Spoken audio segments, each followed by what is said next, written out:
We zijn in shock en keuren de aanslag resoluut af. Dit heeft niets te maken met religie. Het is een daad van terrorisme. Dat is de boodschap van de Turkse moslimgemeenschap in Limburg. De schrik zit erin dat de Limburgse moslims scheef bekeken gaan worden naar aanleiding van de aanslagen. Kijk, een cartoon over Mohammed hoeft niet kwetsend te zijn, maar het feit dat de islam gerelateerd wordt, gelinkt wordt met terrorisme, creëert wel een heel andere perceptie bij de mensen die de moslims niet kennen. En daardoor voelen we ons wel gekwetst. Maar gekwetst betekent niet dat dit moet leiden tot geweld. De bloedigste dag van de Franse media.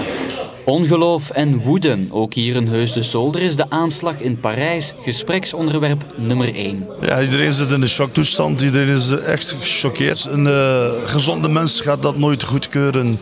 Een terrorist blijft een terrorist. Heeft niks met het geloof te maken, heeft niks met nationaliteit te maken. Het zijn gewoon opgefokte mensen die gewoon misdaad plegen. Het feit dat de agent die vermoord werd een moslim van Algerijnse afkomst is, bewijst volgens Mustafa Aytar dat er geen religieuze motieven in het spel zijn. Daar ben ik inderdaad van overtuigd, want als u ziet hoe dat die misdaden gepleegd zijn, dat is een puur getrainde terreurorganisatie dat gepleegd heeft. Intussen werden er in Frankrijk al enkele aanslagen gepleegd tegen moslims. Aytar vreest dat er een wij-zij-verhaal ontstaat tussen moslims en de rest van de bevolking. Hij doet dan ook een oproep.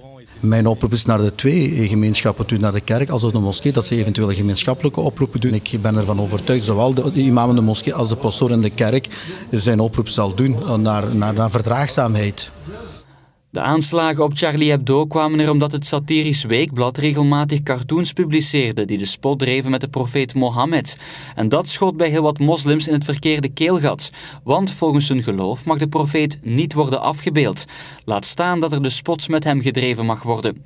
Bij de Turkse Unie beseffen ze dat dat ook in België een gevoelig onderwerp blijft.